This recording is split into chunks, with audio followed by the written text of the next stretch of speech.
So Elden Ring's architecture and art is insane. We've talked about this a million times. It's so nuanced and subtle and just very beautifully placed to suggest various things throughout the story. So, for example, the people of Noxtella really liked to depict the dew-kissed herba in their artwork. You typically can see it depicted looking like ferns. They also have a lot of very like organic, swirly imagery that's associated with their culture. And there's a teal, bluish glow that's also associated with this dew-kissed herba. If you read the dew-kissed herba item description, it's a crafting item. It tells the story of this a little bit, and you can see it all over Noxtella. It's very beautiful. I love the vibe. Love to look at it, love to see it. It helps us as the player understand that there's a link between things that are glowing blue and teal, spirit summoning, the spirit summoner snails, the art of summoning, the art of teleportation, the art of fucking anything, y'all. You love it. You love to see it. I love all of the stuff that Noxtella had going for it. It is one of my favorite civilizations in Elden Ring. I'm obsessed. It's great. But what's even more genius is that they reuse their assets on Celia, Town of Sorcery. And to just like the regular player, this might seem kind of lazy, but to somebody that actually cares about the trajectory of like what's happening in the lore, there's a reason for this. The people of Celia, Town of Sorcery are actually refugees from Noxtella and Nokron. After Estelle came down and destroyed and took the night sky of one of the Eternal Cities, the dwellers down below decided to move topside and they developed Celia, Town of Sorcery, which is awesome. And you see tons of like little like Easter eggs, little references to the city down below that they built. They moved topside and they built on top. It's cool. It's neat. Even their like town sigil has the summoning circle, which is like super awesome. So you love to see it. The circle is depicted whenever those like giant mimic balls are being summoned. Typically the circle with like the four like boop, boop, boop. The four runes that are like on each cardinal point. It's really neat. I love that detail.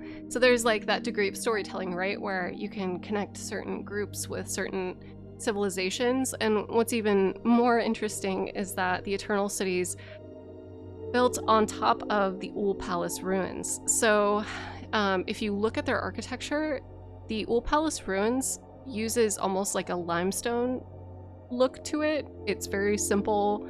Things are cut very like kind of asymmetrically. It's a little lopsided at parts. Things just kind of look like they're stacked on top of each other. It looks like a very like old civilization, like we've talked about before. We talked about all the historical references for a lot of this architecture. So it's very clear that the Eternal Cities and the people that built the Eternal Cities, when they were banished to the underground, they came after and resided in the Ul Palace ruins and built on top of those ruins. So for things like Noxtella and Nokron being built on top of those ruins, it makes sense that there is like some intermingling of like those cultures. So when we look at the belfry towers that are topside, we could actually see that the Eternal Cities decided to build teleporters on the belfry towers, which belfry towers have Ul Palace ruin or Ul Palace architecture. You can see that we have like our good old bearded man, but all of this architecture are assets that you can see down in Nokron specifically. So you can go check that out. It's really neat. It's cool to see the developers put so much attention into detail to see like how these cultures interact. So here is where things get very conspiracy theory, and I ask you to join me in putting on your tinfoil hat because it gets buck wild. And I want to thank everybody who helped me go down this rabbit hole because it was really silly and fun. But definitely take it with a grain of salt. It's kind of speculating for the DLC. A lot of us, I think, know we're going to go into the past. In typical standard Miyazaki fashion, we love going to the past in these games. We love it. It's typically what we do. It allows us to explore conflict that leads up to the events of the game or to the events of the present. So it's typically like the vanilla base game is the present to the future. And typically when we go into DLCs, for those of you that are unfamiliar with Miyazaki games, and Elden Ring is your first introduction to the world, typically we will go back in time and build up to the point in which our character is introduced to the world. So the 5,000 years before, when we wake up in our little tomb, we get to typically go back and do all of that.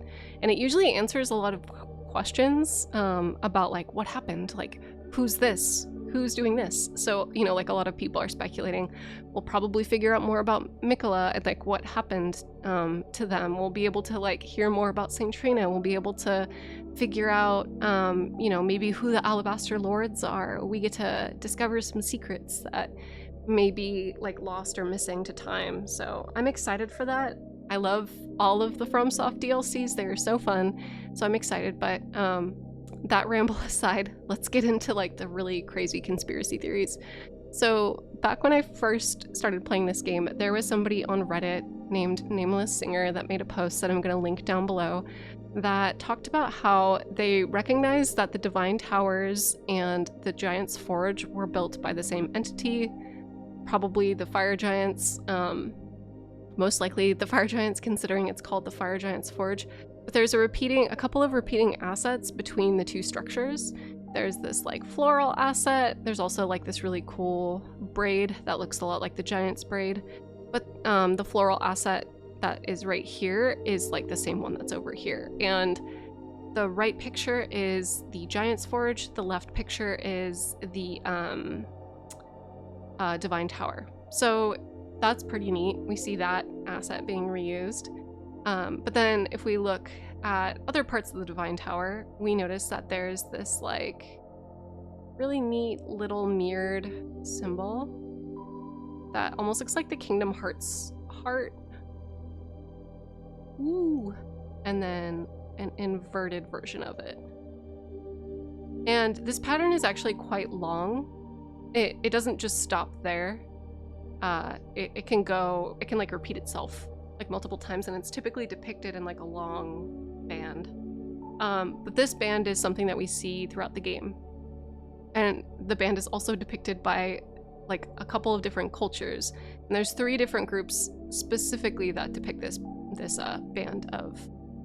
I guess me and SMB on Twitter were saying that it was kind of like a tree motif. It definitely, I think, is a tree motif, and I'll talk about that in a little bit.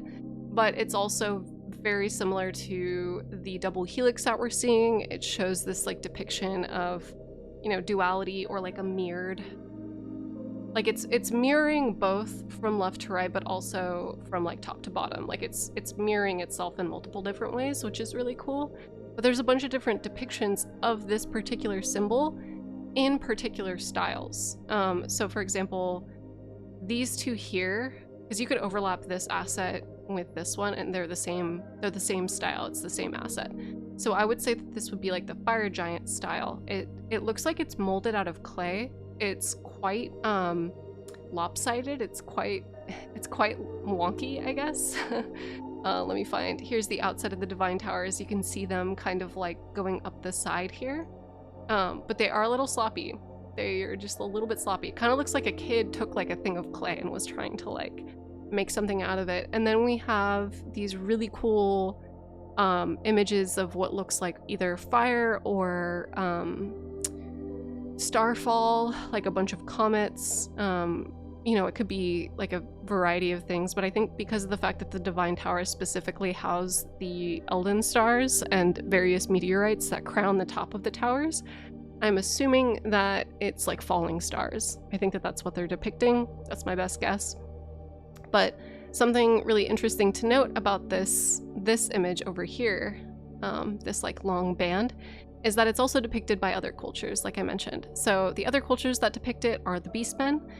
They depict it on their grave markers. It's, you know, you can find it all over Farum Azula. You can find it down in Caelid by the Beastman Chapel, Gronk's little chapel. And they're commonly depicted with gravestones. So you can see them here.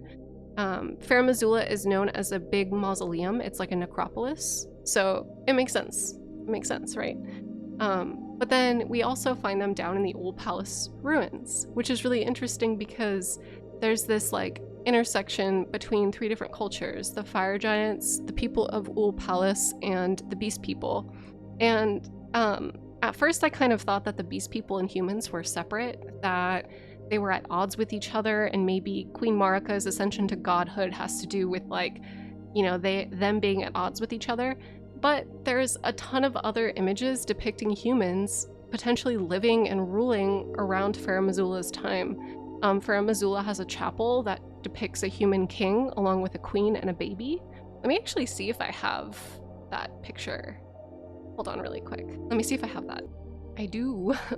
So you can see here, one of the assets repeats itself here. So this is who I assume is a woman holding a baby. And the reason why I think that it is a woman is because it's actually shrunk, like this statue is shrunk down and put at the side of this man, of this king. And the king looks like he has a beard, long hair, and a crown.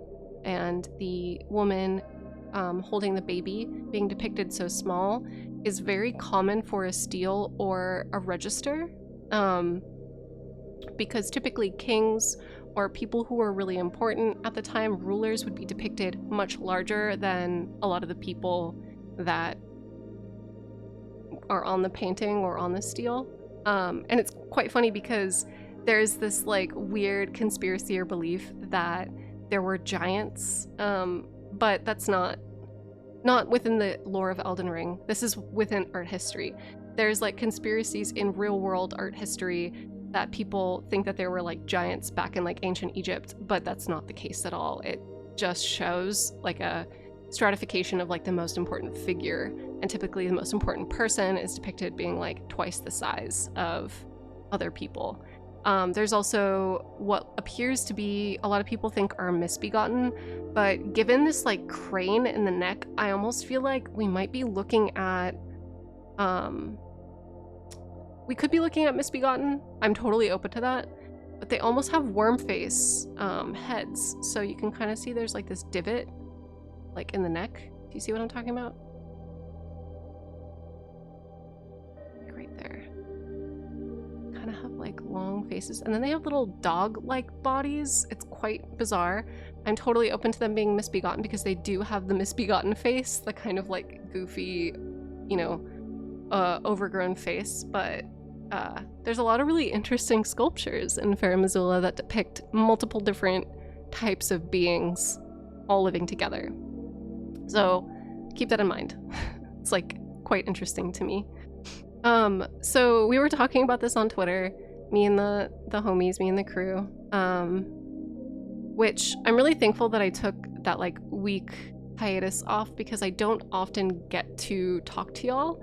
In fact, sometimes I am quiet or have to stay quiet, not because it's like something I'm working on, but because I simply do not have time. Or if I like engage in conversation, sometimes I'll just say something and then I like will realize that it's totally not what the the thread is even about. And I'm just like, fuck, I don't even have time to like correct myself. Like it's a mess. But thank y'all for being patient with me and for letting me not only take this break, but to, you know, deep dive lore with y'all. It's always really fun when I do get the free time to do this. But that being said, let's move over to the Sword of Ice and Flame. So the Sword of Ice and Flame has like that Kingdom Hearts like inverted like little heart motif. If you look at the sword very carefully and we kind of look down here, we see some candles, we see drapery. This almost looks like roots of a tree. And then there's like flowers that are sprouting up from it. So there's something going on here. I don't know what specifically, but here's the steeple. So it's very similar to the steeple of Helfen, where it's depicting like a building or a story. And then from here, we start to get leaf foliage, and then we get the double helix opposites imagery going on here. And this is beautifully illustrated by the relationship between the astrologers who looked toward the stars to space for their insight into like the world and divinity and all that other stuff, and like the fate of humanity. And then it's shared alongside the fire giants, who obviously looked inward towards fire, towards the fell god for, you know, their divine knowledge. And they had a relationship of Like the dark moon, for example, is associated with ice. Obviously this is magic damage, but there is this polarity of ice and fire that's kind of depicted with this like moon and fire imagery, which is really cool.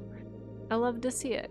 Got a ton of the tree foliage, and then the y'all who follow me on Twitter know that I'm crazy. I lose my mind anytime I see these two gems because I see them everywhere. I'll make a video about them, but I just have a lot of feelings. I like saw that and was just like, oh Jesus, again, damn it, not again. But yeah, that being said, we're seeing the tree motif appearing over and over and over again, associated with the giants, associated with the astrologers, associated with the beast people, associated with death on tombstones, in the Ul Palace. It's a repeating symbol, but it changes form depending on which culture is representing it. But it does seem like there's an exchange of ideals, which is really cool. Neat collaboration, you love to see it.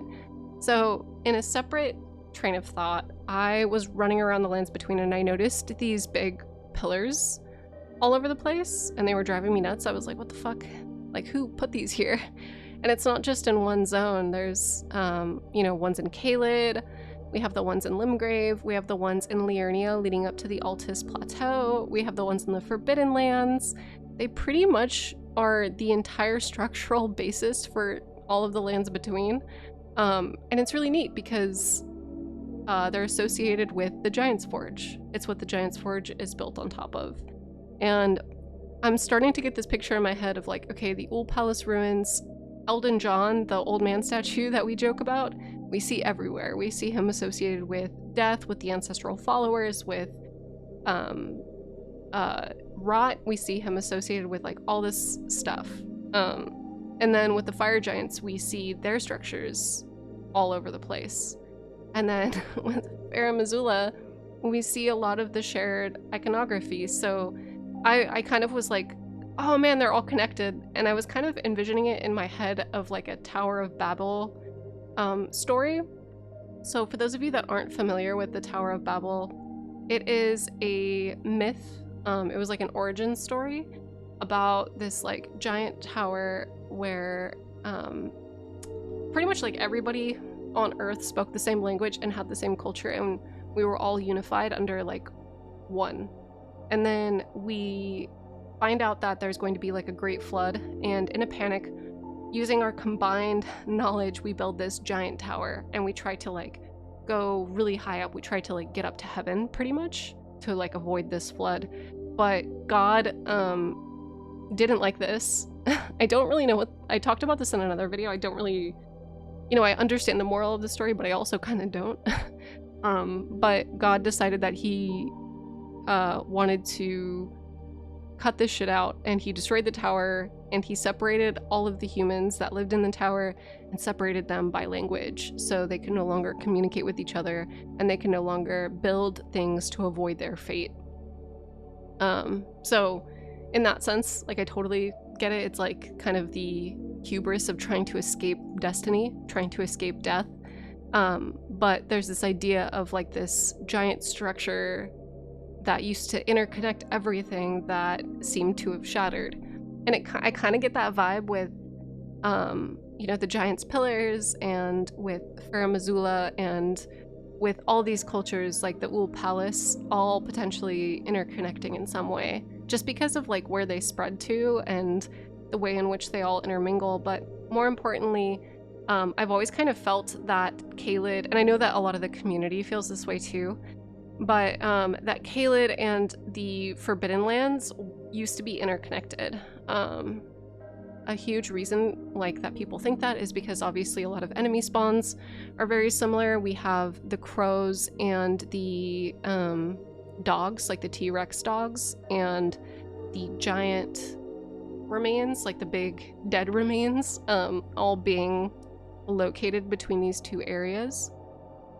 Like the big corpses is what I'm trying to say. But then also we have this like very bizarre waterfall, and then the isolated tower that didn't look like it used to be isolated. There is like a road or like a path that should have connected to somewhere. And then we obviously have like this structure by the Beast Cathedral. If you go down the backside of it, it looks kind of like you could connect that to something. There's also the Ferrum Great Bridge that's over here. So there's a bunch of like structures throughout the lands between that suggests that there may have been something that connected this area together. It's kind of uncertain, but I was like posting about this on Twitter and I was like, I totally have this theory that like, I feel that Farum Azula sat on the lands between in some way. Like there's all these weird cliff faces that look like somebody took a huge scoop out of it. And I always thought that given the fact that the Divine Towers form that like weird Metatron cube. I don't know where it is. I don't know where I put it. I don't even think I included it. We'll draw it. We'll just fucking draw it. So Divine Tower. Divine Tower. Divine Tower. Boop boop boo. I think yeah. I'm trying to draw, but I can't. I forget how to draw it because my brain is like hardcore just like messed up right now. Yeah, so I was always kind of like, well, maybe it sat in the center right here. And then when I was posting about this, Saint Trina on Twitter was like, I kind of noticed that they were posting pictures from their PlayStation or from whatever. They were like uploading pictures on their Twitter account. And I kind of was like, I think I know what you're doing. Like, if you're doing what I think you're doing, let me give you a hint, because I tried to do this before. But pretty much she was trying to reconstruct Farum Azula. And what do I mean by that? So Farum Azula very clearly looks like it has some pieces that are still intact. So this whole road is intact. This road is not. So there's pieces of it that look like this is how they should line up, and then there's other pieces of it where somebody would really need to go in and like flip pieces around to try to figure out how the structure or the island actually was originally. But it's so difficult to do that that I gave up after a certain point. But what I was able to kind of like get was like, okay, the worm faces are over here, so this section would have been near Landel because there's worm faces that are over here. And the reason that I feel that they originated on Farum Azula is because when you see the worm faces on Farum Azula, they have a purpose. And not only do they have a purpose, but they have regalia and a bunch of other stuff that give them a purpose. They feel like they're in full swing on Farum Azula, whereas the ones that are down in Landel seem a little bit miserable and confused and lost. The ones that are up in Farum Azula seem like they're lamenting. There's like a big mother one that seems like she's crying and she's staring out into the storm. But they seem like they had a job to potentially petrify dead trees into gravelstone. You could see this because a lot of the worm faces will be hanging out by the trees, throwing up on the trees, chilling by the trees, but they also drop chunks of gravelstone, which is like the stuff that dragons are made out of. You can find gravelstone items on it, but some of these trees look like they're dying or dead, so it just seems like the cycle of life and death is alive and well in Farum Azula. The leaves in Farum Azula are also red, which is the color of the past, the color of the Crucible era. So it's quite interesting to see all this stuff, and they also have that like weird divot in their head that reminds me of the sculpture we were looking at on Farum Azula earlier. So like their back is a little bit arched and they have this divot. But more importantly, they should have had a human head, because we can see ears, we can see like a jawline, a forehead. We could see what looks like it could have been like an enlarged human head, but I almost wonder if like perhaps Deathblight and Malekith / Garank digesting the Godwyn root, like the death root, is causing the death root to be present on Farum Azula. They also have pockmarks on their skin, So I'm not really sure if this is their original state. I would be super curious to see if we like see these guys in the DLC, but like a different form of them. It'd be really interesting. But they also have like really interesting hips that are really reminiscent of the Deathrite birds. And I say this because they almost look like horse or like quadruped hip bones. I don't know how else to describe it. But it's something that I've just been thinking about. Really interesting stuff. I love their design. They're one of the most compelling enemies, and I'm excited to see them in the DLCs. I'm excited to see their story. They're definitely one of the things that like I'm so fixated on right now, alongside like the Alabaster Lords. Another group of like beast people that I love kind of like looking at are the Harpies or the Furies or the Sirens, whatever you want to call them. They'll typically hang out on the fire giants pillars that hold up the world. And at first when I would like encounter them on these ruins, I was like, oh, they're probably just being bats. Like bats like to hang out in alcoves or like in underhangs, and these pillars provide a pretty decent area for them to like latch onto. They'll typically be like dangling from one of these bad boys. So I was like, okay, this makes total sense with their design. But when I started to realize that the sirens actually had like a purpose behind their song, they're lamenting about the fall of their age, and they're asking the gold one why it's so angry. I almost wonder if these people were associated with Farum Azula, especially given the fact that they're airborne, they can fly, similar to dragons. So it's quite cool. It's cool seeing them everywhere, and it's cool seeing them specifically lined up with the Fire Giants ruins. It's really neat, and it definitely gives me that image of unification across different life forms, across different cultures. So it's cool. You'll love it. You'll love to see it. But let's get into like the really crazy theories. So Saint Trina on Twitter and I were talking, like I was mentioning, and when they were trying to reconstruct the map, they actually went down this Pangea rabbit hole where they were like resizing the map, and they realized that if they kind of like moved, so like, hold on, here's like this chunk of the map, they twisted to kind of like rotate it a little bit clockwise, but they realized that the border of like some of the cliff faces lines up with Caelid, and I was cracking up. They fit surprisingly well, and then she also realized too that the cliff face where the worm faces hang out, so it's kind of hard to see because this image is like a little low quality, but you can see that this cliff face here kind of like fits nicely with this cliff face here, which the worm faces hang out in this area in Landel, and then they hang out right here in Farum Azula. So potentially Farum Azula like was propped up or hovering on the map, and then she kind of like rotated, she like broke apart Farum Azula a little bit and noticed that like, you know, this section kind of fits over here, and then we're starting to get into the Ul Palace ruin area where like the ruins are kind of like strewn about. So that was one theory. I call this the Pangea theory, and this one is like really fun. I love trying to see how everything fits. But there's another theory too, which I'm gonna call the Dragon Talisman theory.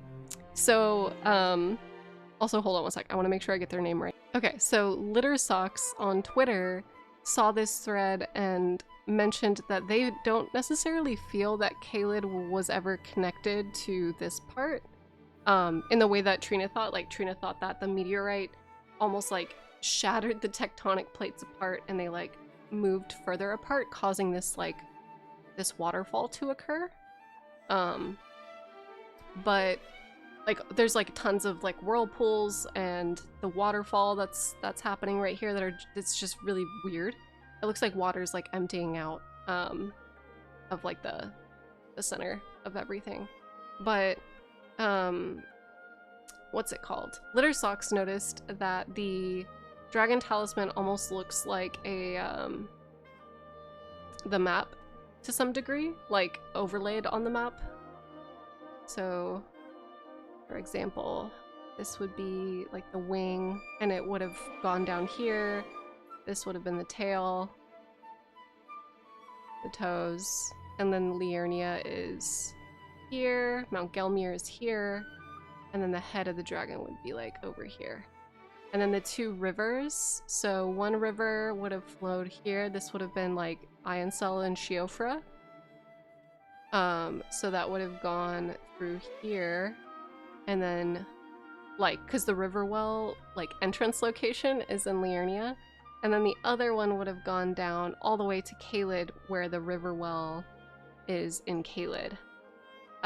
So they were kind of like pointing out that if you fill in the map in this way, you kind of notice that there's been some flooding, or there's been something going on, which kind of ties into the whole Tower of Babel story, where there was like a great flood at some point.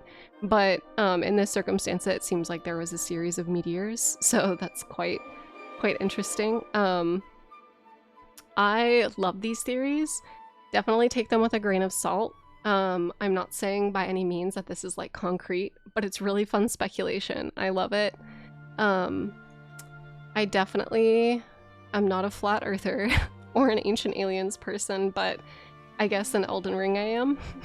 Because I want to know more about the Alabaster Lords, and I want to know more about Elden Ring Pangea. Another thing that me and Saint Trina were talking about, so here's like this comet that looks like it is heading towards the lands between, and then right here is this spiral which moves time, it moves the clock, and it looks like wind, like it's like the cyclone. It's the same kind of like imagery that Farum Azula has with the storm. Oh, where is it? This spiral. But it's cool because Placidusax is known to have control over time, and so the big storm beyond time, the big cyclone, seems to be a little bit depicted in like the clock, which I find really cool. But another thing here is you can see like the lands between. You can see like trees and like houses and like a bunch of other details. I have a really low quality image here. But we were talking about different meteorites because of this. Because on one of the timelines that I have, actually, hold on, let me back out. Me and Saint Trina were talking about this. So there was an event called the Routing of the Dragons, which occurred after Farum Azula is blown up. And this is quite confusing. So there's the Elden Stars, the big meteorite that comes down that gives Queen Marika her great rune. She gets power, she gets to become, you know, Marika, the Eternal, the Empyrean, and then Godfrey becomes her Elden Lord. It's really, you know, it seems like this whole situation gets changed because of the meteorite crashing. However, it takes Marika a while to marry Godfrey and to, you know, establish the Crucible Knights and to have her first kid. So Godwyn is born, right? The golden lineage begins. All this stuff happens, but then a lot of time passes and Radagon leaves to invade Liurnia. Marika and Godfrey invade the north, and Godwyn is kind of left alive and in charge of the capital, along with Sirash, who serves as king regent to the capital whenever Godfrey is out at war. Sirash leaves his back, and Godfrey is able to like go berserk mode and go fight and do whatever, presumably. But the fact that he is called Regent Sirash suggests that he rules in Godfrey's stead whenever Godfrey is like out. So kind of like looking at the series of events of like, okay, Radagon is invaded here, Marika and Godfrey invade here, Godwyn is alone, and all of a sudden the routing of the dragons happens from Farum Azula. So all the dragons all abruptly leave Farum, and they all like are either attacking the capital or trying to form an alliance with Godwyn, and Godwyn befriends some of the dragons. There's like the community headcanon that him and the sister of Fortisax, you know, like obviously they set up some of the dragon cult churches, but a lot of people are like, were they hooking up? Were they besties? Were they what, you know, like what's going on? That's all speculation though. It's fun. It's fun to think about Godwyn's life before he got like royally fucked. But Grandsax attacks the capital during the routing of the dragons. Grandsax seems to know something, I don't know what he knew. I don't know why he attacked the capital at this point in history. And it made me wonder, did Farum get blown up like after? So say, for example, the Elden stars, the meteorite crashes. Farum Azula is left, Farum Azula is left unscathed. It doesn't get blown up. And then Farum Azula gets blown up around the time that Godfrey and Marika are out and Godwyn is left in charge. Is that why the dragons attacked then?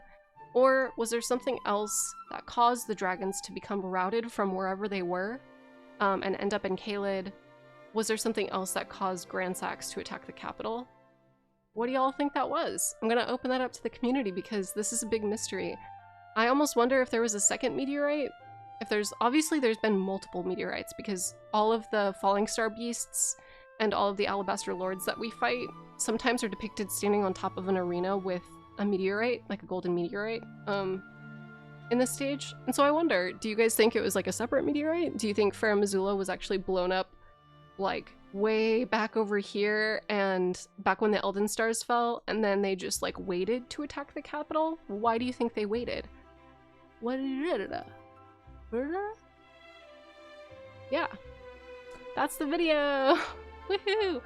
Another thing I'm going to talk about really quick. My schedule's been really chaotic lately. I talked a little bit about it on social media. I've had a lot of really stressful life events happen, but in addition to that, I also suffer from episodic cluster headaches this time of year. For those of you that are unfamiliar with that, they are worse than migraines. I also get those. I get aura migraines. But cluster headaches typically last for 3 to 4 hours, but it is the most intense pain that you could feel. They're also known, I don't know if I could say the S word on here, Sudoku headaches? S-U-I-D? You know what I'm trying to say? Like, they're also known as a word that I'm not typically allowed to say on social media. But also trigger warning. That's just like the nickname for them, like in medical terms, because of like how fucking bad they are.